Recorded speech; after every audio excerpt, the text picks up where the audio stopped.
Faire comme si de rien n'était. J'ai pas fait grand chose ce matin, mais ce que j'ai fait était intéressant. Je peux pas dire que t'as pas fait grand chose. Raconte-nous ta matinée. Et bah, ce matin, je suis arrivé, j'ai pris un pain au chocolat. Ça c'est bien. Et non, plus sérieusement, en fin de matinée, on a reçu Romain et Léa de chez Solodolo. On a fait une super interview qui nous a donné plein de valeurs, n'est-ce pas ? Et c'était cool. C'était cool et j'aime toujours autant faire des interviews, surtout que tous les gens qu'on reçoit, ils sont passionnants, ils ont plein de choses à nous apprendre et à vous apprendre. Donc ça c'est trop cool. Ouais. Et il y a toujours des travaux dans l'immeuble à côté. Ouais, donc désolé si vous entendez rien, Ouais. je mettrai des sous-titres. À mon avis, à la rentrée ils sont encore là. Ah bah c'est sûr, hein. C'est sûr. Le plus grand plaisir. C'est sûr. Et puis Puis après t'as eu un rendez-vous. Puis après j'avais rendez-vous avec Carole de chez Glénat pour les commandes de fin d'année, avec notamment Islander numéro 2. Yes. Et puis un très beau coffret 1629 qui cette fois va bien sortir, contrairement à l'année dernière.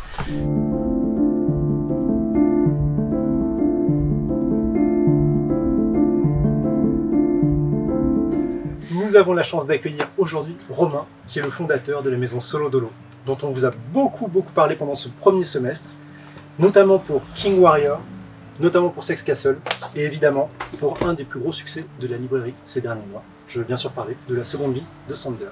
Bonjour Romain. C'est vrai. Salut Thomas. Et merci de me recevoir, c'est cool. Merci d'être venu chez nous. Avec grand plaisir. Ça nous a Avec permis, Léa, qui nous a refait une belle livraison, parce qu'on a C'est ça. de nouveau du Sander en stock. On a profité pour en ramener quelques exemplaires. Ouais, ça fait plaisir. Alors dis-moi Romain, on est ravis de t'accueillir, parce que c'est vrai que c'est la première fois qu'on a la chance de recevoir un éditeur au magasin. Ok. Et ça va nous permettre de discuter avec toi un petit peu du métier d'éditeur, parce que c'est vrai que c'est un métier qui est encore assez mystérieux pour nous, et je pense pour tous nos abonnés, et on a envie d'en savoir plus. Tout d'abord, c'est quoi ton parcours ? Donc moi je viens plutôt du milieu de l'entrepreneuriat, puisque j'ai commencé il y a une quinzaine d'années par créer une agence de content marketing dans le digital, donc, qui n'avait pas grand chose à voir avec le milieu de l'édition. Effectivement, ouais. Qui a duré une bonne dizaine d'années, jusqu'en 2024, où par passion, j'ai décidé de me lancer dans la création de Solodolo avec... T'as toujours été fan de BD ? J'ai pas toujours été fan de BD, pareil, la BD c'est quelque chose que j'ai découvert finalement assez tard, à peu près vers mes 30 ans, donc ça fait, tu vois... Ah ouais, d'accord. Ouais, ça Ok. fait 5, 6, 7 ans on va dire maintenant, donc c'est pas une passion que j'ai depuis tout petit, mais par contre c'est une passion que je me suis pris de plein fouet, et que j'ai beaucoup consommé ces dernières années. Et c'est quoi Et, ton style d'œuvre alors ? Dis-nous un petit peu plus sur ce que lit Romain. Ouais, moi je lis beaucoup de choses différentes, très différentes. Ça peut être du western à la Blueberry, ça peut être des livres un petit peu plus sombres comme du Charles Burns, du Anselman. En ce moment j'aime beaucoup aussi la scène un peu scandinave, Eric Zvethoft, ce genre de choses. C'est quand même assez pointu. Hein. Ouais. Plus je consomme, plus je me retrouve à aimer des choses un petit peu, je me rends compte un petit peu pointues, malgré moi, mais c'est aussi, je pense, la richesse de l'univers de bande dessinée qui fait qu'on a énormément de choses. Ouais. On peut consommer beaucoup de choses très différentes. Moi j'aime autant bien du Larsenet aussi que j'adore, que même d'autres auteurs français, que de la BD assez pointue étrangère que j'aime bien aussi consommer et qui m'a amené justement à m'intéresser énormément au catalogue des maisons d'édition étrangères, et c'est aussi comme ça que petit à petit est venue l'idée de créer une maison d'édition qui serait un petit peu dédiée à ça. Parce qu'en fait, tu trouvais pas suffisamment matière à consommer dans ce que tu trouvais en librairie. C'est ça qui t'a...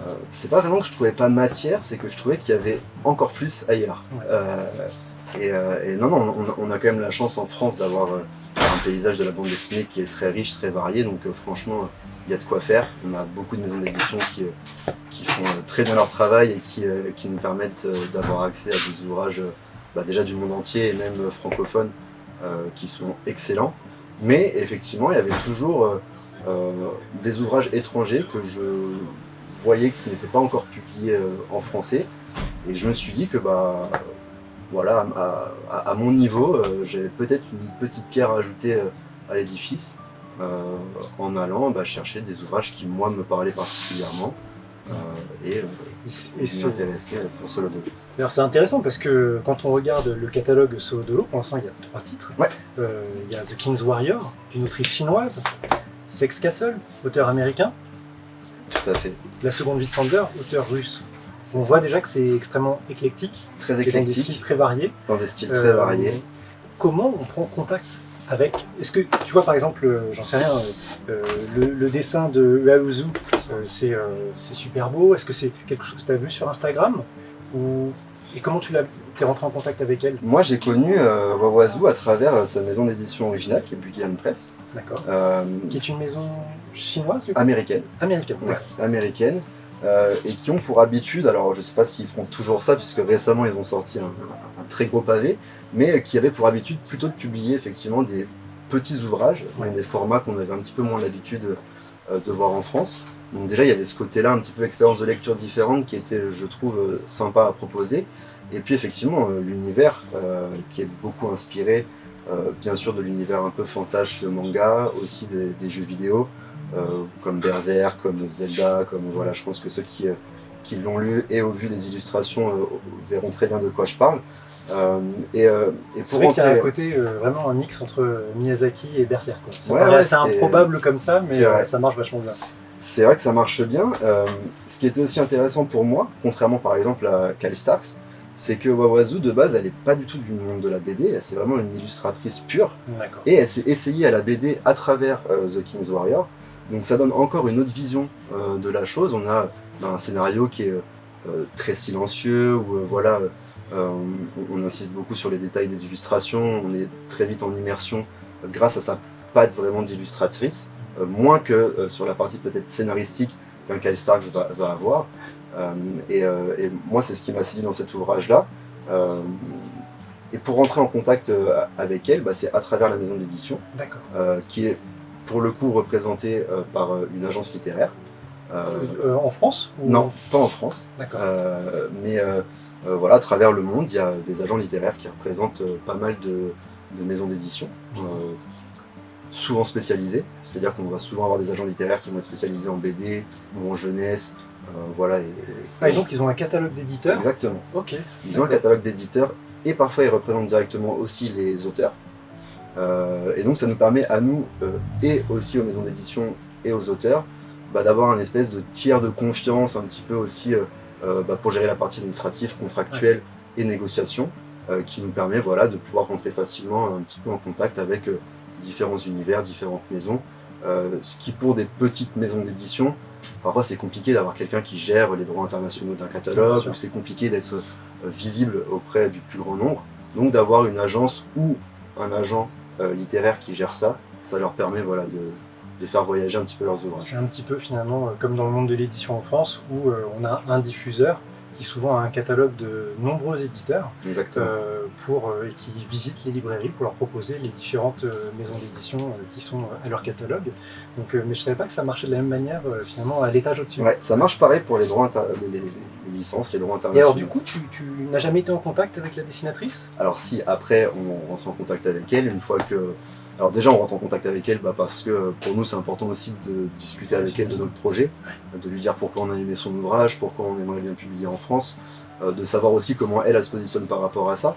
Nous on a chez Solo Dolo essayé de privilégier des auteurs qui sont encore très actifs, ce qui nous permettrait aussi de les suivre dans le temps.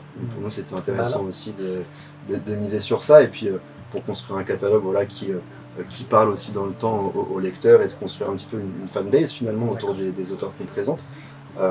Donc voilà, on discute un petit peu avec elle, on échange un petit peu aussi sur ses envies, ce qu'elle a envie tout simplement, qu'est-ce qu'elle attend exactement de nous, à quel point elle a envie de s'investir, voilà, sur plein de sujets comme ça. Et puis si l'échange se passe bien, si on a vraiment un bon feeling et qu'on fit vraiment sur chacun de nos ambitions, nos envies, là on va plus loin dans la proposition, c'est à partir de là où on rentre dans les phases un petit peu plus de négociation, les phases commerciales, voilà, sur différents critères, ça peut être aussi bien sur le nombre de tirages, donc le nombre d'exemplaires.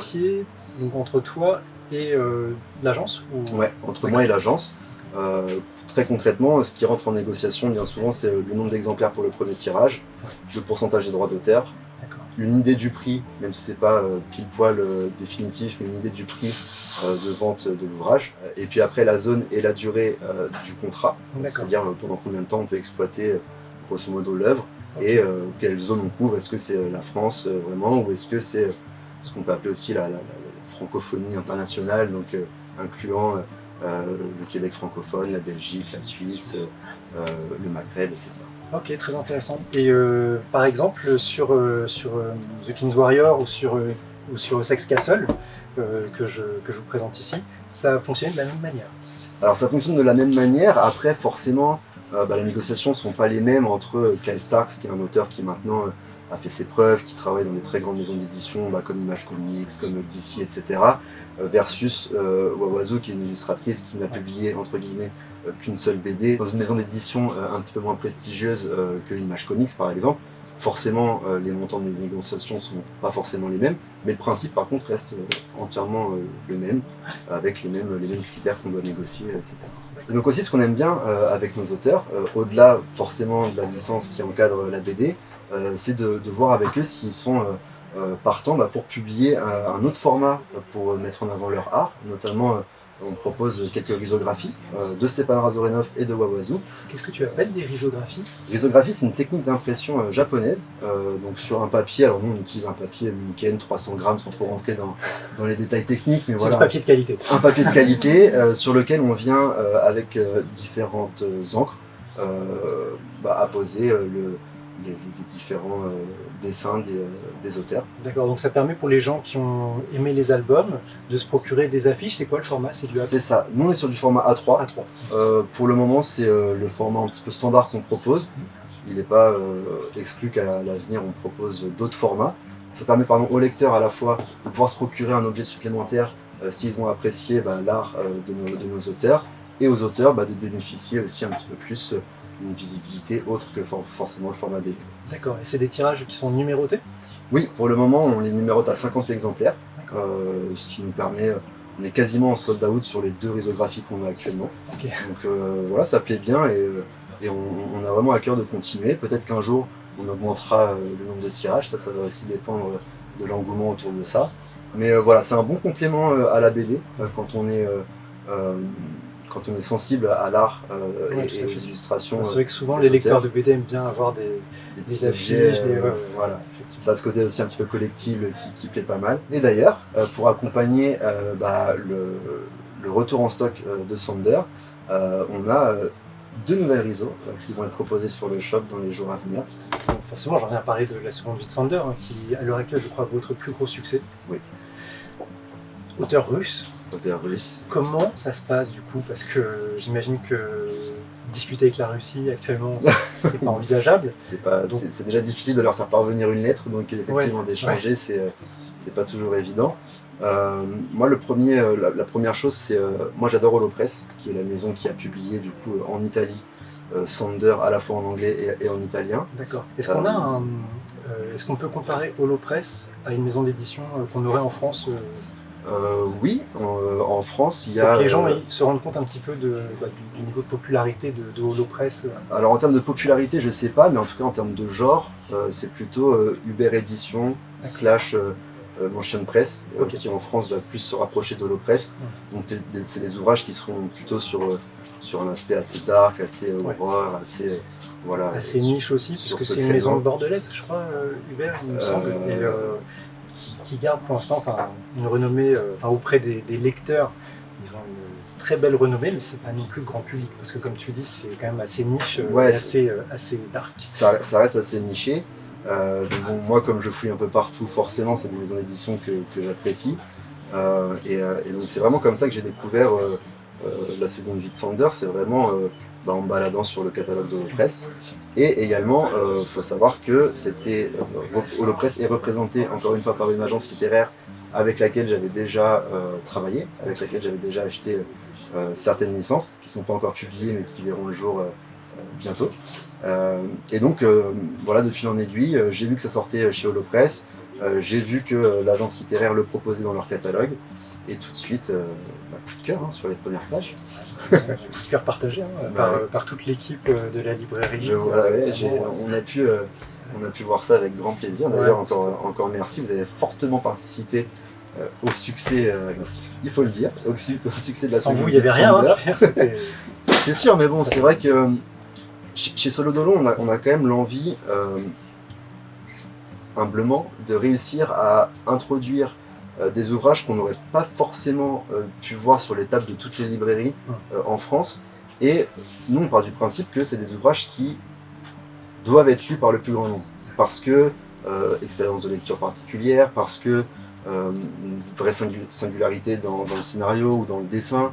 Donc voilà, l'idée c'est vraiment de pouvoir proposer des ouvrages qui de base n'ont pas forcément à première vue leur place de manière innée en librairie, et on le voit par rapport au retour de nos lecteurs. C'est des lecteurs qui de base n'auraient pas forcément ne se seraient pas rués sur la seconde vie de Sander, mais qu'une fois que il est recommandé, qu'il est un petit peu visible grâce à des personnes comme toi, sont très contents d'avoir vécu cette expérience de lecture, ont trouvé quelque chose de nouveau, de sympa, qu'ils n'avaient pas forcément déjà connu dans une lecture, et nous on essaie vraiment de mettre ça au cœur de notre catalogue, c'est-à-dire qu'on veut que ce soit des ouvrages qui marquent, et des ouvrages qui, de par leur scénario, leur dessin, leur format, leur expérience de lecture, apportent un petit truc en plus. C'est vrai que le bouche à oreille est essentiel là-dedans, mais justement ça me permet d'aborder un sujet qui pour moi est important, c'est que vous êtes une maison d'édition qui est totalement indépendante. Ça veut dire par là que vous n'avez ni distributeur ni diffuseur. C'est vrai. Donc on va un petit peu expliciter ça pour les abonnés qui nous regardent. C'est que pas de diffuseur, ça veut dire que c'est toi, c'est Léa qui est avec nous ici, qui se charge de répandre, de prêcher la bonne parole auprès de toutes les librairies de France. Donc c'est un travail monstrueux, parce que rien que des librairies BD, je crois qu'il y en a 500. C'est ça. Donc vous devez les contacter une par une pour vous faire connaître. Et après ça, il y a l'aspect distribution, c'est-à-dire que normalement les colis que nous recevons sont préparés par des gros distributeurs du style Hachette, MDS, Interforum, etc. Là, c'est vous avec vos petites mimines qui préparez tous nos colis. Exactement. Donc c'est quand même un vrai défi, et en même temps c'est une question de survie, parce que quand tu montes une maison d'édition de zéro, avec des moyens modestes, parce que finalement, voilà, à peine, on ne peut pas se permettre de dépenser des milliers et des cents, parce qu'en fait, chaque intermédiaire, donc le diffuseur, le distributeur, prend à chaque fois sa commission. Tout à fait, ce qui est normal, mais oui. Normal, c'est un acteur de plus sur le camembert, on va dire, du prix. Et tu vois, la première fois que j'ai été en contact avec vous, c'est via Léa qui m'avait appelé. Et moi, je dois reconnaître que j'ai fait un accueil assez frais à Léa, parce que c'est vrai qu'on est souvent sollicité par des maisons d'édition ultra indé, par des auteurs, etc., qui nous demandent d'avoir leur livre en présentation à la boutique. Et c'est vrai que moi, je renaclais un petit peu, parce que ça veut dire une facture en plus, tu vois, alors que d'habitude, tout est centralisé finalement. Bien sûr. La logistique en plus, etc. Bon. Désolé Léa, finalement je ne regrette pas, tu as été très convaincante, et c'est vrai que on se rend compte que c'est finalement assez facile, parce que c'est hyper fluide les relations, et puis il y a un truc en plus, c'est qu'on vous a en direct au téléphone, vous êtes hyper disponible, et c'est vrai qu'on a perdu ce lien direct et concret avec les éditeurs, parce qu'il y a tellement d'intermédiaires qui rentrent en jeu. Voilà. Et donc c'est super, en fait, c'est une super expérience, je trouve. Et moi, voilà, je me demandais, c'est un travail monstrueux. Est-ce que vous arrivez à lever la tête du guidon des fois? Ouais, bien sûr. Déjà, il faut savoir que c'est dans l'ADN de Solo Dolo, c'est-à-dire que Solo Dolo, de base, et je vais répondre à une question que beaucoup se posent, ce que ça veut dire. Ça vient de l'argot américain, et ça des années 90, et ça veut vraiment dire faire les choses seul, de manière indépendante, soi-même. Donc, voilà, déjà dans le nom, on a tout de suite compris ce qu'on souhaitait faire, et effectivement ça a été une grosse interrogation dès le début, de s'auto-diffuser, de s'auto-distribuer, parce que comme tu le dis, c'est un travail monstre, mais pour moi il y avait plusieurs... en fait, il n'y avait pas possibilité de faire autrement, pour plusieurs raisons. D'abord pour connaître réellement, moi je viens pas du milieu de l'édition, comme je te l'ai dit en début de vidéo, et donc ça me permettait vraiment d'être confronté aux problématiques de diffusion et aux problématiques de distribution. Et ça pour moi c'était hyper important, déjà pour comprendre les défis, comprendre les enjeux, savoir comment y répondre au mieux pour les libraires. Donc pour moi, le meilleur moyen de pouvoir identifier quels étaient vraiment les points de friction de la distribution, de la diffusion, etc., c'était d'y être confronté. Donc déjà, pour moi, c'était obligatoire de passer par là. Et puis, petit à petit, on s'est aussi rendu compte que, effectivement, ça nous permet d'avoir un lien direct avec les libraires. C'est-à-dire qu'aujourd'hui, que ce soit Léa ou moi, on connaît le prénom quasiment de tous les libraires avec qui on travaille. Ça nous permet d'avoir une agilité et une flexibilité sur les demandes aussi, sur lesquelles on peut vraiment se positionner de façon souple, puisque on gère nous-mêmes les envois, ça veut dire gérer aussi les délais, ça veut dire gérer la façon dont on va emballer tous nos colis, ça veut dire savoir est-ce qu'on met des marque-pages ou pas, ça veut dire quel matériel marketing on va permettre aux libraires d'avoir pour nous mettre en avant, etc. Donc ça nous permet vraiment de non seulement de créer un lien avec les libraires, mais aussi de répondre au mieux à leurs besoins. Et donc ça pour moi vraiment ça n'a pas de prix. Je sais que ça va forcément prendre plus de temps à se construire en termes de visibilité, peut-être que si on était diffusé par... il y a beaucoup de diffuseurs beaucoup de gros diffuseurs qui diffusent de la bande dessinée. Donc on aurait peut-être gagné rapidement en visibilité auprès des librairies. T'as quand même hésité au moment de... Non, j'ai vraiment pas hésité, mais plus par apprentissage de ce qu'était la distribution et la diffusion, plutôt qu'au début que vraiment par ego ou quoi. C'était vraiment pour découvrir ce que c'était au sens le plus strict du terme. Et on s'est très vite rendu compte que en fait, ça pouvait être une vraie force d'être en autodiffusion, en autodistribution. Il a fallu parfois un petit peu déconstruire les idées reçues, légitimes, que peuvent avoir certains libraires, à savoir autodiffusion, autodistribution égale amateur. Et non mais c'est vrai, c'est parfois... C'était pas tant ça que le côté rajouter de la charge de travail, là où c'est tellement simple quand tu reçois ta facture une fois par mois, qui regroupe une dizaine d'éditeurs et tout. Mais quand je parle d'amateurisme, c'est justement on va galérer à recevoir nos factures, on a peur que les colis arrivent abîmés, et comment ça se passe pour les retours, etc. Voilà, c'était plus quand c'est géré par une grosse boîte dont c'est vraiment le métier, on est un peu rassuré, ce qui est logique. Donc nous, il a fallu vraiment, plutôt qu'on déconstruise un petit peu ça, c'est, on va dire, l'objection numéro 1 quand on appelle les libraires, c'est vraiment de montrer que non, on a une plateforme dédiée sur laquelle vous retrouvez tous vos documents. Je confirme, ça marche super bien chez toutes mes factures. Voilà, vous pouvez même payer par carte bleue si vous le souhaitez, vous avez le numéro de suivi, vous avez quelqu'un qui est au téléphone instantanément si vous avez besoin de parler à quelqu'un chez nous, etc. Donc on a vraiment pensé notre structure comme pouvant répondre de la meilleure des façons à tous ces enjeux de diffusion et de distribution. On apprend encore tous les jours, on continue de se structurer dans ce sens-là, mais je ne me vois pas faire machine arrière. Je pense que c'est quelque chose qu'on continuera de défendre, et c'est tellement plaisant de créer du lien avec des partenaires comme vous qui avez nos livres entre les mains au quotidien, qui faites le pont aussi entre les lecteurs et les maisons d'édition. C'est génial de pouvoir avoir directement vos retours, de savoir comment ça se passe directement en librairie. Franchement, ça fait partie des gros plus du métier. Et nous, je pense que là, ça y est, on ne faudra plus jamais déléguer ça à quelqu'un d'autre.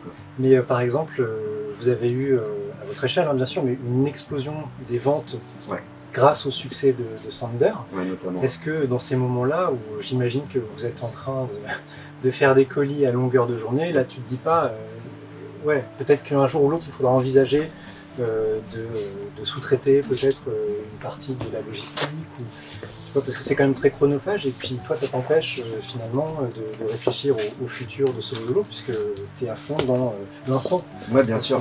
Alors, je vais plus réfléchir à comment nous structurer nous pour répondre justement à ces enjeux-là. Ah, tu veux tout faire en interne? Ouais. D'accord. Ouais, ça va être un vrai défi, hein. Je pense que ça va être un vrai challenge sur ces prochains mois. Effectivement, comme tu l'as dit, on a connu notre première rupture de stock en très peu de temps avec Sander. Donc c'est sûr que c'est très cool, mais je pense que ce qui est encore plus cool, c'est l'apprentissage que ça amène derrière, de savoir comment on gère quand pendant un mois pratiquement on ne peut plus envoyer le livre qui nous fait vivre très concrètement auprès des libraires.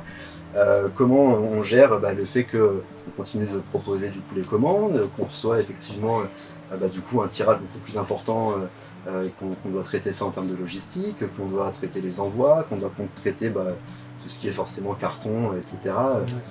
Toute la logistique autour de ça. Donc on apprend beaucoup, et on a appris du coup très vite grâce à Sander ce que ça voulait dire aussi. Et oui, on pourrait penser que du coup, comme c'est beaucoup de problématiques, comment on fait pour rapidement déléguer ça? Mais je pense vraiment que l'idée, c'est plutôt de savoir comment on fait pour se structurer autour de ça, pour continuer d'avoir cette approche très indépendante, très proche de nos partenaires libraires. Pour le site internet, c'est pareil, hein, il faut savoir que on prépare aussi chaque commande, c'est nous qui les envoyons, on gère aussi le SAV quand il y en a, etc. Mais pareil, je pense que ça fait vraiment partie du cœur de la maison, de Solo Dolo, et je pense que on aime trop ça maintenant pour imaginer faire différemment. Et encore une fois, je pense qu'on se structurera vraiment autour de ce modèle hyper indépendant. Voilà, ça nous permet de gérer nos budgets en interne de la façon dont on le souhaite. Ça permet d'avoir effectivement un petit peu plus de marge malgré tout, comme tu le disais, hein, c'est de la marge en plus sur les livres. Et donc, c'est du travail, mais c'est de la marge. Voilà, et de réfléchir comment on peut utiliser au mieux cet apport-là pour la communication, la publicité, pour la rémunération des auteurs, pour tout ce qu'on veut essayer de mettre en avant chez Solo Dolo. Alors c'est intéressant, et là tu me répondras si tu as envie ou pas, mais je pense que nos abonnés, vous m'avez compris, on est très curieux de une maison d'édition ultra indé, vous êtes deux dans cette maison. C'est quoi le tirage des albums que vous publiez? Est-ce que par exemple vous faites le même tirage sur un Sander, sur un Sex Castle, sur un King Warrior, ou est-ce que toi tu détermines le potentiel commercial de chaque titre et à ce moment-là tu dis tiens ça va être tel ou tel tirage? Juste avant de te répondre, petite précision quand même parce que sinon elle va m'en vouloir, mais on est trois actuellement. On a aussi Cyrine qui travaille avec nous sur toute la partie graphisme, donc qui s'occupe de la partie maquette, lettrage, fichiers techniques pour l'imprimeur, etc. Donc voilà. Juste petit point. Tu fais bien. Et bientôt 4, bientôt 4, puisqu'en septembre, on a déjà quelqu'un qui nous rejoint sur la partie, pareil, on va dire commerciale, diffusion, pour aussi pouvoir grandir avec le catalogue. Et comment on gère les tirages, c'est vraiment pas un secret. C'était très délicat, puisque au mois de mars, quand on a vraiment, on va dire au mois de février, quand on a vraiment acté du nombre de tirages qu'on allait produire pour ce lancement, faut savoir qu'on n'avait aucune idée de la visibilité qu'on allait avoir, du temps que ça allait prendre, à quel point ce qu'on imaginait allait plaire ou pas. Donc on est parti sur des tirages assez humbles, puisqu'on a tiré 1000 de chaque. Humble, et en même temps je trouve que 1000 exemplaires, tu vois, pour moi je me dis, c'est déjà un certain nombre, sachant que vous ne passez pas par un diffuseur, il n'y a personne qui va, à part vous bien sûr, faire la promotion de vos titres. On va dire que pour moi c'est une première étape, dans le sens où en dessous de 1000, en toute honnêteté, je pense qu'il est très difficile de trouver une rentabilité sur les ouvrages. D'accord. Donc auprès de l'imprimeur par exemple, tu ne pourras pas justifier forcément de faire moins de 1000 exemplaires. Alors, en fait il y a des frais incompressibles quand on imprime, qui sont sur le calage des machines, des presses. Enfin voilà, je connais pas exactement tout ce que ça incorpore, mais en tout cas il y a vraiment des frais incompressibles sur n'importe quel tirage, et donc forcément on rentabilise ces frais beaucoup mieux sur 1000, 2000, 5000, 10 000 exemplaires que sur 300 ou 500. Déjà que le prix est au cœur, bien sûr, des débats. En plus de ça, sur des tirages plus faibles, pour moi, ça devient vraiment... Enfin, je n'imagine pas comment on peut être rentable et même ne pas perdre d'argent. Ouais. C'est-à-dire que si tu veux faire moins d'exemplaires, en fait, tu es obligé d'augmenter le prix de vente. Et ou alors là, ça risque de casser avec le consommateur. Ou alors de vendre qu'en direct et de passer par les libraires, ce qui serait très dommage, on est d'accord. Mais effectivement, oui, non, en dessous de 1000, pour moi, c'était un modèle qui était difficilement viable. Donc encore une fois, je parle pour moi, je ne sais pas pour les autres, il y en a peut-être qui s'en sortent très bien. Mais voilà, pour moi, c'était un modèle qui était difficilement viable. Donc on a décidé 1000, en se disant que ça allait nous faire grosso modo l'année 2026. Et puis on se rend compte que grâce à vous, libraires, mais aussi forcément lecteurs, c'est allé un petit peu plus vite que prévu, et tant mieux. Et donc tu parles de Sander. Je parle notamment de Sander. Celui-là, il est tombé en rupture. En fait, si on avait voulu ne pas être en rupture, il aurait fallu qu'on signe le devis de réimpression le jour de la sortie, quoi, grosso modo, pour se rendre compte. Ah oui, d'accord. Ouais. Il aurait déjà fallu s'engager. C'est ça. Alors c'est assez intéressant parce que nous, par exemple, tu vois, sur notamment les mangas qui ont un rythme de parution trimestriel ou bimestriel, ça nous arrive. Donc on commande un tome 1, j'en prends 10 exemplaires, et puis des fois il faut commander le tome 2 avant la sortie du tome 1. Okay. Et donc on doit s'engager sur des quantités, sans savoir ce qu'on va vendre du tome 1. Donc des fois on se retrouve avec beaucoup de retours à faire parce que le tome 1 se plante et puis du coup on reçoit quand même le tome 2 et voilà. Après on a la faculté de retour. Mais Oui. c'est un peu le même genre de problématique, Ouais, mais vous n'avez pas de filet de sécurité. C'est ça, on n'a pas de filet de sécurité. C'est aussi, alors nous tout à l'heure on parlait de l'autodiffusion, c'est aussi avoir nos propres règles commerciales, nos propres conditions commerciales auprès des libraires. Souvent c'est du 60 jours fin de mois, enfin, c'est même pas souvent, c'est tout le temps, pour s'aligner un petit peu aux standards du secteur.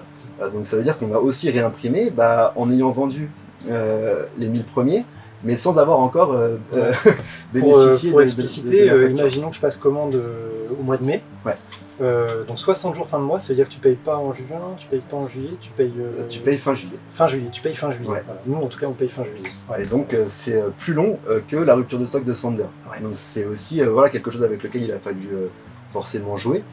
Donc au-delà de la partie on va dire logistique, etc., il y a aussi la partie trésorerie, où il a fallu réavancer sur un nouveau tirage, un peu plus important en plus que le premier.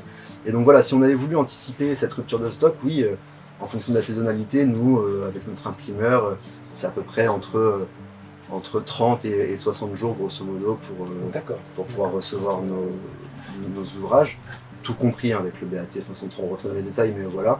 Donc il aurait fallu, grosso modo, que le jour de sa sortie, on anticipe déjà le deuxième tirage, ce qui était bien évidemment impensable à l'époque. Et du coup, deuxième tirage, tu retires à 1000 exemplaires. Non, Comment ça se passe? on a retiré à plus, on a retiré à 2000, pour être transparent avec toi et avec tout le monde. On a quand même eu une grosse période commerciale en juin, malgré le fait qu'ils soient en rupture de stock. Les libraires ont forcément anticipé son retour.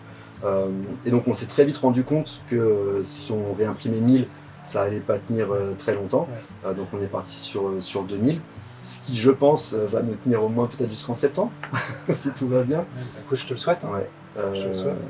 Et est-ce que tu anticipes déjà la sortie du tome 2 quand tu réimprimes à 2000 ou non, là tu dis ce sera un retirage pour plus tard? Forcément, j'anticipe un petit peu avec nos moyens, encore une fois. On jongle aussi avec notre trésorerie et avec tous les frais que ça peut engendrer. On en parlait tout à l'heure, mais il y a aussi de l'avance sur les droits d'auteur, etc. Donc il n'y a pas que purement la réimpression. Il y a tout un spectre d'avance pour pouvoir faire en sorte que physiquement on ait le livre entre les mains. Donc ça reste financièrement des choses qu'il faut anticiper, qu'il faut envisager, sans forcément voir plus que ce qu'on a besoin à l'instant T, parce que sinon on se tire aussi une balle dans le pied. Donc il faut jongler un petit peu avec ça, mais oui, forcément quand on calcule, forcément même pour nos prochains ouvrages, quand on voit aujourd'hui la visibilité qu'on a en termes de librairie, en 3 mois, on est visible dans à peu près un peu plus de 200 libraires en France, donc c'est quand même assez important, au vu du succès que Sander peut avoir, et aussi les autres, en librairie et sur le web. Sur le web, c'est quand même à peu près 600 commandes depuis l'ouverture du site, donc c'est quand même assez important pour nous. Ça en fait des colis. Ça en fait des colis. Et du coup, forcément, on revoit à la hausse, tout ça pour dire qu'on revoit à la hausse aussi le nombre d'exemplaires dans chaque tirage, pour pouvoir répondre à une demande qui, je l'espère, sera de plus en plus importante, sera croissante, et aussi pour éviter d'avoir à réimprimer tous les 4 matins. Trop fréquemment, à la limite, il vaut mieux, j'imagine, mutualiser, consolider au maximum pour se dire, on réimprimera en quantité, toujours pour ces histoires d'économie d'échelle. Exactement, c'est sûr que le livre, en toute transparence, comme vous vous en doutez, nous coûte moins cher quand on en produit 2000 que 1000, et il nous coûtera moins cher si on en imprime 5000 que 2000. Voilà, vous savez ce qu'il vous reste à faire, il faut procurer la seconde vie de Sander. Je crois qu'on a un taux de satisfaction des lecteurs qui est très très important, mais on a aussi une grande impatience sur la date de sortie du tome 2. Oui. Est-ce que tu as une date? C'est le moment. La date, j'ai pas une date précise, mais effectivement ce sera premier trimestre 2027 pour sûr. D'accord. Et alors c'est quoi dans l'idéal le rythme de publication des éditions Solo Dolo? Est-ce que tu vises, je sais pas, une sortie par mois est-ce que tu as une idée? Parce que par exemple je vois Morgan qui est une jeune maison d'édition, alors ils appartiennent à un grand groupe, donc c'est une situation différente bien sûr, mais eux, leur objectif c'est de publier un titre par mois pour avoir une présence continue en librairie. Toi, c'est quoi l'idéal pour toi? Alors honnêtement pour nous, ça va être plus facile de raisonner par trimestre que par mois déjà. D'accord.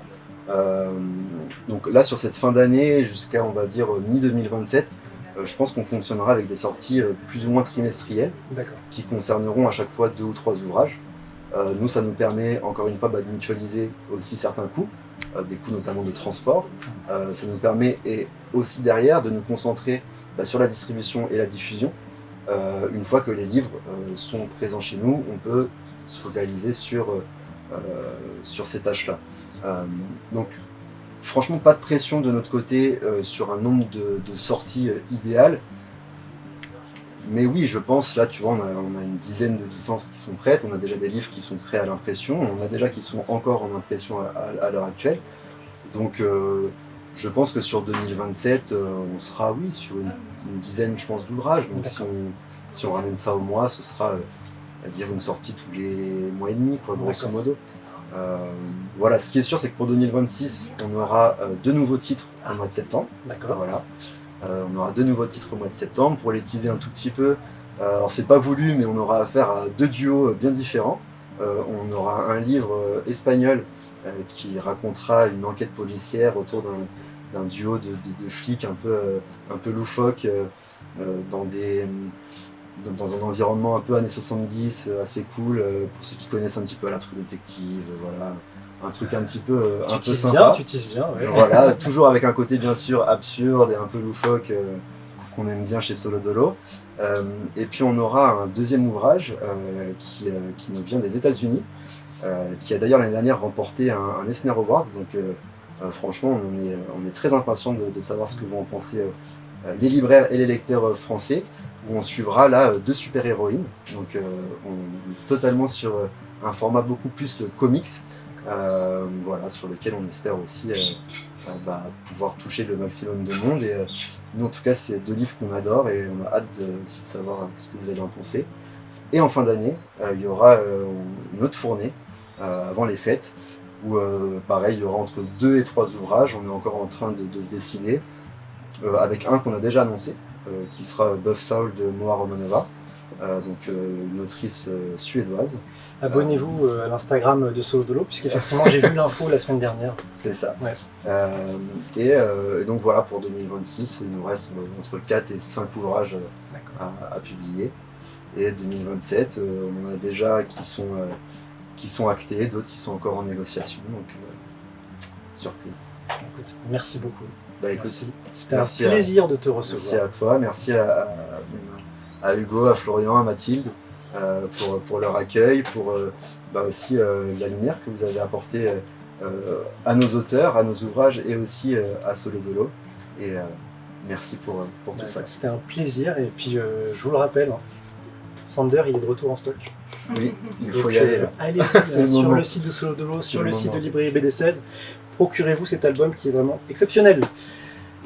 Génial. Merci à toi. Merci.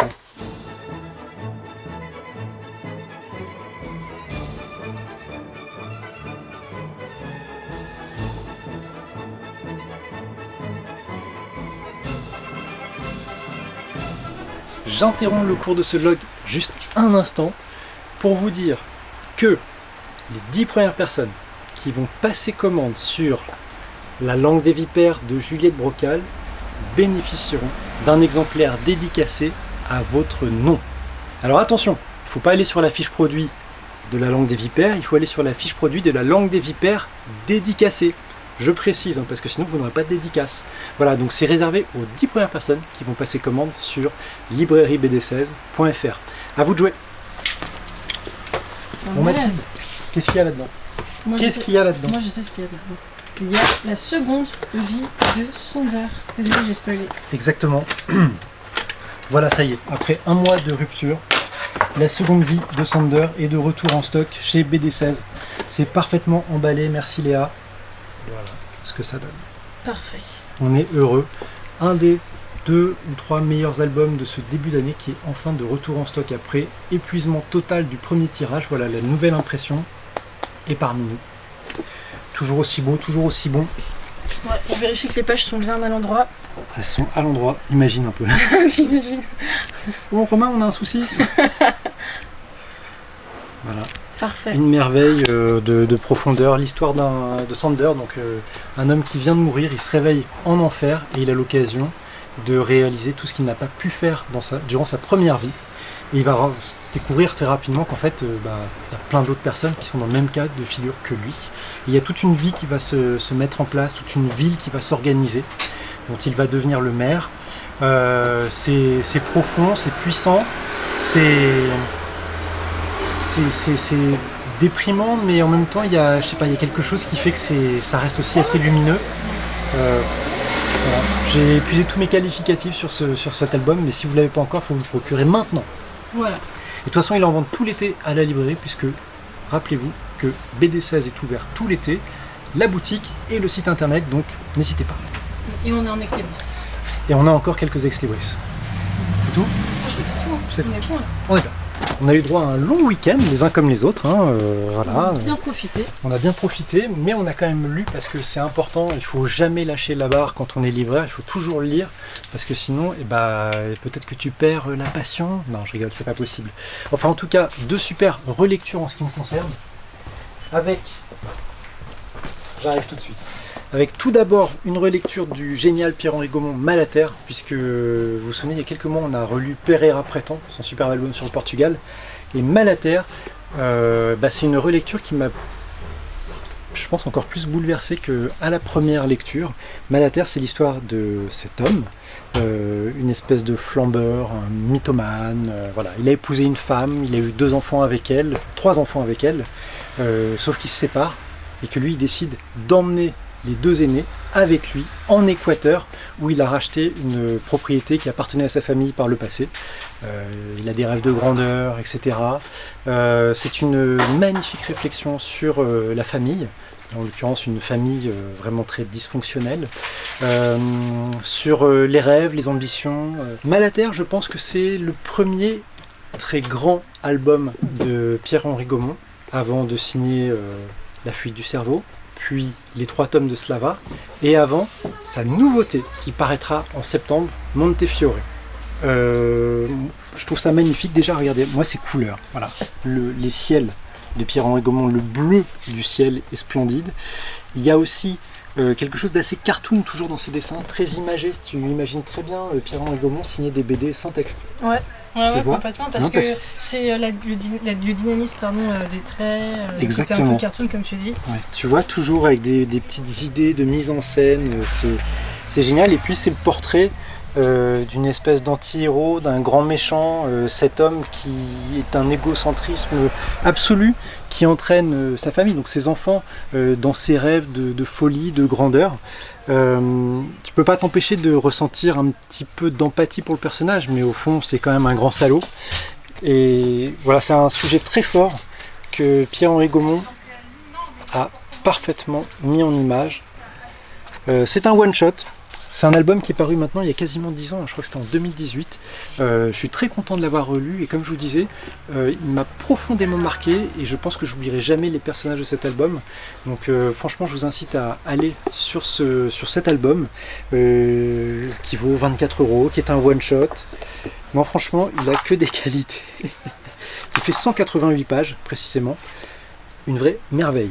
Ouais, je l'avais lu il n'y a pas longtemps et moi j'avais adoré. Tu l'as lu il n'y a pas longtemps, toi? Ouais, il y a peut-être 2 ans. Ah oui, d'accord, je pensais que tu l'avais lu à l'époque de la sortie. Non, il me semble pas, non. En tout cas, je l'avais relu il y a 2 ans. Je trouve que les personnages sont très marquants, tu vois. Alors il y a évidemment le personnage principal, mais ces 2 enfants, ces 2 ados, la fille qui elle se prend en main assez rapidement, le garçon qui lui est un petit peu plus rêveur. Il y a aussi son ex-femme qui est restée à l'autre bout du monde et qui ne sait pas ce qui arrive à ses enfants. Non, c'est vraiment poignant, hein. Et puis tu t'identifies énormément au personnage. C'est hyper bien fait, moi je me souviens qu'il m'était pris une petite claque. Ouais. Donc franchement, Malater, une merveille. Et puis dans la foulée, j'ai relu Patience. C'est signé Daniel Close. Daniel Close, c'est un des grands auteurs de la scène indé américaine, à l'image d'un, par exemple, qu'est-ce que j'ai en tête, à l'image d'un Derf Bagderf, à l'image d'un Charles Burns, par exemple. Il y a aussi Daniel Close. Et Daniel Close, il est connu non seulement pour Patience, mais aussi pour son David Boring, que j'ai l'intention de relire prochainement, mais qui est très Lynch dans l'esprit, ou encore Ghost World, qui avait fait l'objet d'un film, mais qui est vraiment une œuvre un petit peu culte sur l'adolescence, à l'image justement d'un album que va vous présenter Hugo tout à l'heure sur l'adolescence. C'est Black Hole. Patience, c'est sans doute son œuvre la plus accessible. C'est de la science-fiction. l'œuvre, elle commence de manière assez tragique, puisqu'on assiste en fait à la mort du héros. La jeune femme s'appelle Patience, elle est enceinte de son premier enfant, et son mari la retrouve décédée sur le sol de leur appartement. Et lui, il n'aura plus qu'un seul but, c'est de faire des voyages dans le temps, pour essayer de changer le cours du destin. Voilà. Donc déjà, il va y avoir toute la quête de comment voyager dans le temps, à quelle époque revenir pour pouvoir suffisamment, tu vois, modifier le cours de l'histoire. Très bel album avec la patte graphique de Daniel Clowes, très 80s, très 70s dans le visuel. Tu vois, c'est vraiment un hommage un petit peu, je trouve, à une certaine scène américaine des années 70-80. Évidemment, on pense à Crumb, mais c'est un trait un peu moins crade quand même. On pense à Will Eisner, je pense aussi. Avec, tu vois, des fois des grandes cases comme ça, qui ont un impact assez dramatique sur... voilà, on découvre le corps de sa femme au début de l'histoire. Et puis c'est toute une réflexion, comme toujours avec Daniel Clowes, parce que là c'est de la science-fiction, effectivement, qui est assez grand public, finalement. Voilà, c'est de la science-fiction, c'est du thriller, il y a des voyages temporels, mais c'est aussi toute une réflexion sur la famille, on parlait de Malater, mais là aussi sur la famille, sur les choix de vie, tu vois, parce que l'héroïne Patience, on se rend compte qu'elle a eu une enfance, une adolescence très compliquée, elle a essayé de se remettre un petit peu dans le droit chemin, mais il y a toujours des trucs qui la ramènent à son passé, et puis son mari, donc, qui voyage dans le temps pour essayer de la sauver, pour la ramener à la vie quelque part. Lui aussi, il y a un nom d'interrogation, c'est assez profond, c'est accessible, je pense que pour découvrir Daniel Clowes, c'est vraiment la meilleure porte d'entrée, et je vous incite à le découvrir donc aux éditions Delcourt, qui a édité une espèce de bibliothèque idéale de Daniel Clowes, à savoir également qu'il avait sorti il y a 4-5 ans je crois, Monica, donc son album le plus récent, très ambitieux mais plus difficile d'accès, qui avait eu un prix à Angoulême. Voilà, franchement, commencez avec celui-là, puis ensuite dérouler toute la bibliographie de Daniel Clowes. Il y a vraiment des pépites, je pense encore à comment il s'appelait, Mr. Wonderful, quelque chose comme ça en tout cas, et qui était aussi un album un peu doux amer sur les relations humaines. Voilà, un auteur plein d'humanité, avec de l'ambition dans la narration, c'est vraiment canon. Voilà, patience. Et toi Hugo, t'as eu quelques petites BD? Thomas il a dit c'est important de lire et tout. La semaine dernière j'ai lu 0 bouquin. Donc il a fallu que je me rattrape un petit peu ce week-end. Qu'est-ce que j'ai lu? Alors on n'a pas le tome 1, mais je l'avais lu à sa sortie, Made de Psychic Girl. C'était un manga sorti dans les années 80 je pense. En France c'était paru chez Semic en 95, sauf qu'ils ont sorti les 4 premiers numéros de la série et jamais la suite. Donc là enfin chez Vega, ils ont décidé de sortir cette série de manière complète en 3 tomes. Donc il y a déjà 2 tomes qui sont parus, j'avais lu le tome 1 à sa sortie il y a 2-3 mois. Et là j'ai eu l'occasion de lire le second tome. Bah écoute, c'est toujours aussi bien. Franchement je me suis régalé. Je trouve que le tome 2, l'histoire est... On va dire que les pages se tournent vraiment toutes seules, c'est quelque chose qui se lit vite. Alors c'est de la science-fiction des années 80, on le reconnaît, notamment en termes de dessin. Franchement, il y a certains personnages, on dirait que ça vient de Akira, d'autres de Nicky Larson ou autre. D'ailleurs c'est le dessinateur de Sanctuary. Ouais, c'est ça, ouais. C'est ça. Et j'ai jamais lu Sanctuary, mais ouais, c'est des auteurs assez quand même connus, donc le dessinateur il a fait Sanctuary. Le scénariste Kazuya Kudo, il a bossé avec Urasawa, notamment sur Pineapple Army, si je me trompe pas. Donc c'est good, Thomas me fait signe que c'est bon. Et du coup, je vais vous résumer un petit peu l'histoire du premier tome. Mei, c'est une jeune adolescente de 14 ans qui a un pouvoir phénoménal, on va dire qu'elle maîtrise la télékinésie. Donc mine de rien, elle a 14 ans, ça reste une ado, donc une ado plutôt loufoque qui va utiliser son pouvoir pour tout et pour rien, mais jamais pour les bonnes choses.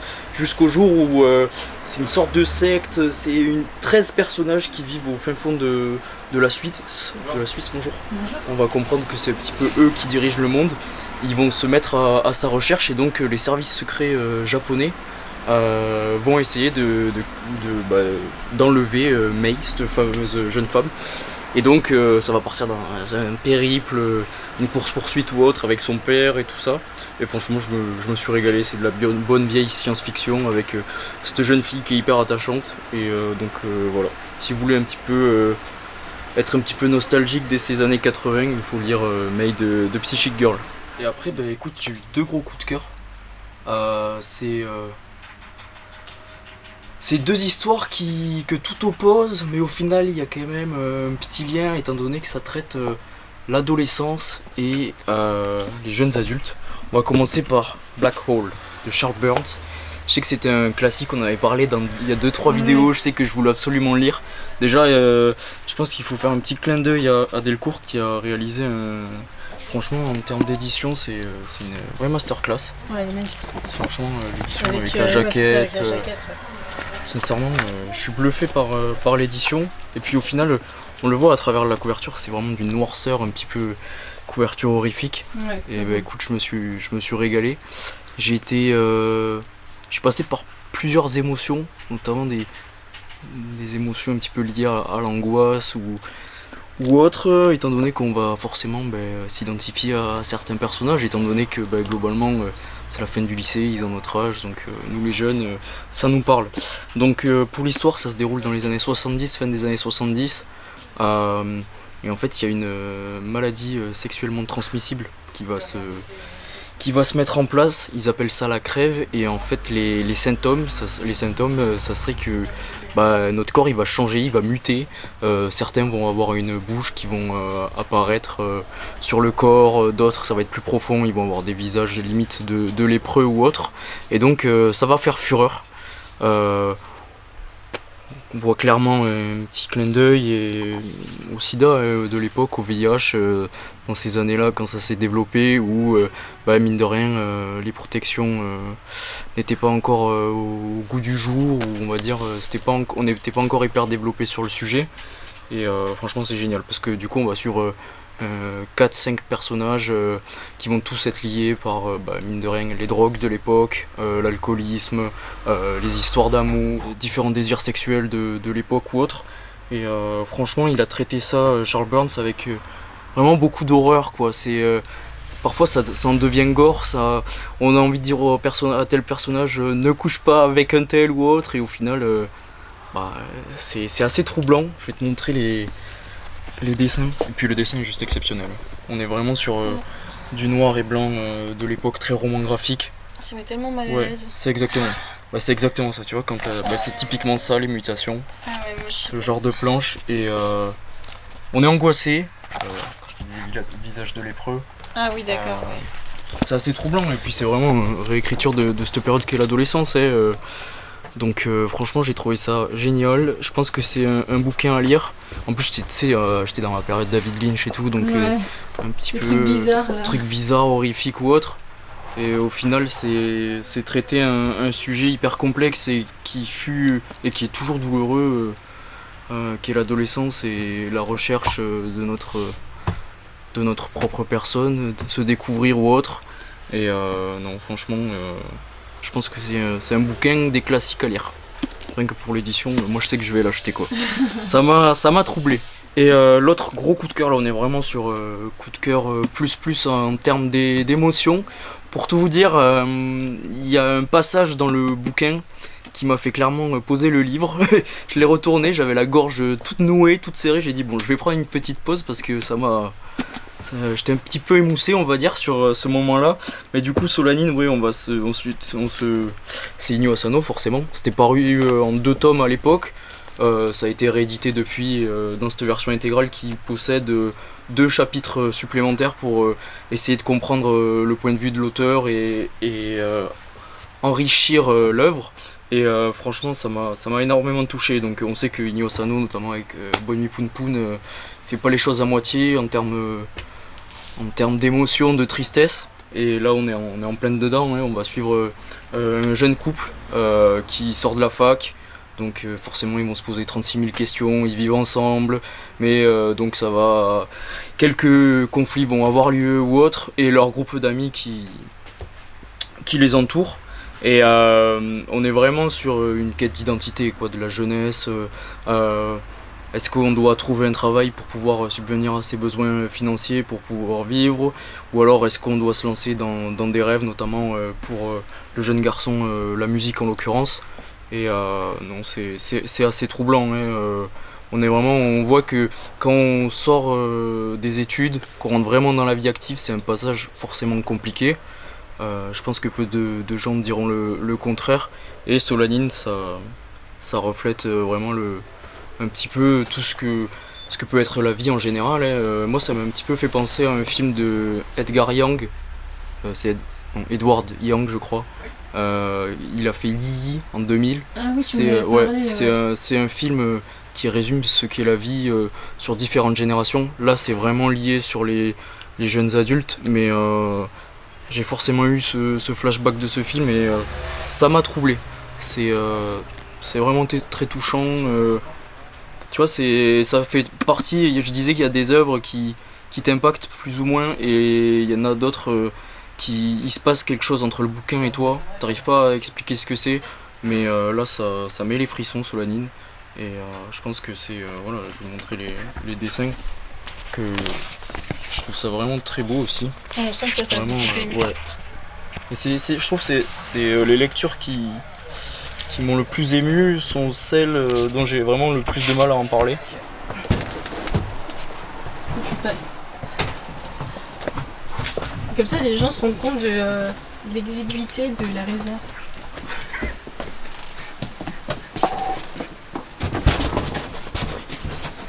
C'est bon, merci. On le filme ce tirage au sort là? Allez, c'est parti, tirage au sort. C'est parti. Alors Mathilde, je vois que tu es ensevelie sous les mangas de Hervé. Vous avez vu sur quel bureau je travaille? Dans quelles conditions je travaille? Au service des ressources humaines de la librairie. Je crois que c'est toi, non? Ah oui, c'est moi. Ouais. Dis-nous, là c'est un tirage au sort important puisque tu fais gagner quoi? 3 Resident Alien. Ah ouais, quand même. Donc je pense que tout le monde est comme ça devant l'ordinateur. Il doit être fébrile. Ouais, exactement. Donc c'est parti. Donc 3 personnes vont être tirées au sort. Et bravo Jérôme B. Bravo Jérôme. Tu remportes donc un exemplaire. Ensuite, bravo Éléonore D. Bravo Éléonore. Et enfin, désolé c'est toujours un peu long parce que ça fait un peu plouf plouf, vous voyez. Et enfin, bravo Gérard F. Bravo voilà. Gérard. Félicitations bravo à vous trois. Et pour ceux qui n'auraient pas remporté ce tirage au sort, on peut refaire un gros plan sur Resident Alien. Je te le prends, ouais. Super BD. Une de nos meilleures lectures récentes. On peut même préciser que ta maman l'a lu et qu'elle a beaucoup aimé. Mais j'allais le dire. Voilà. Donc, merci Sylvie pour ta recommandation. Parce que Resident Alien, c'est un super comics qui mélange à la fois tranche de vie, thriller, science-fiction, avec l'arrivée d'un alien en fait dans une petite bourgade américaine, où il va devenir un personnage important puisqu'il va devenir le médecin de cette ville et puis également une espèce d'enquêteur un petit peu hors norme. Exactement, et puis je voulais ajouter que ça avait un petit côté décalé qu'on adore. Voilà, hop, le dessin. Donc si vous faites pas partie des gagnants, désolé, et puis... Achetez-le, voilà. Et il y a un ex-libris de dessin. Oui. Merci voilà, Mathilde. Je t'en prie. Avant de terminer cette vidéo, je tenais à remercier une fois de plus chaleureusement Léa et Romain de Solo Dolo pour cette belle interview. Un grand merci également à toutes les personnes qui ont commandé dimanche dernier. Merci pour votre soutien et vos très belles commandes qui contiennent entre autres Beneath the Trees, Le Bouquiniste, et oui, il est de retour au stock, Stamford Oxmoor, Resident Alien, Supergirl, La Seconde Vie de Sander, The King's Warrior, La Langue des Vipères, Alice in Borderland, Doro et Doro, etc., etc. Un grand merci à Myriam de Grenade, à Nathalie de Neuilly-sur-Marne, à Simon de Nice, à Christophe de Danguin, à Jean-Marc de Gré, à Stéphane de Saint-Perdon qui passe sa première commande sur notre site. Un grand merci à toi. Merci à Jude Desine, merci à Anaïs de Lyon, à Romain de Chassieux, à Gwendoline de Dieuze. Merci à Benoît de Monteneuf, à Michael de Meaux, à Ludovic de Châteaubriand, à Arnaud de Ville-d'Avray et enfin un grand merci à Christophe de Toulouse. Un grand merci à toutes et à tous et on se dit à la semaine prochaine.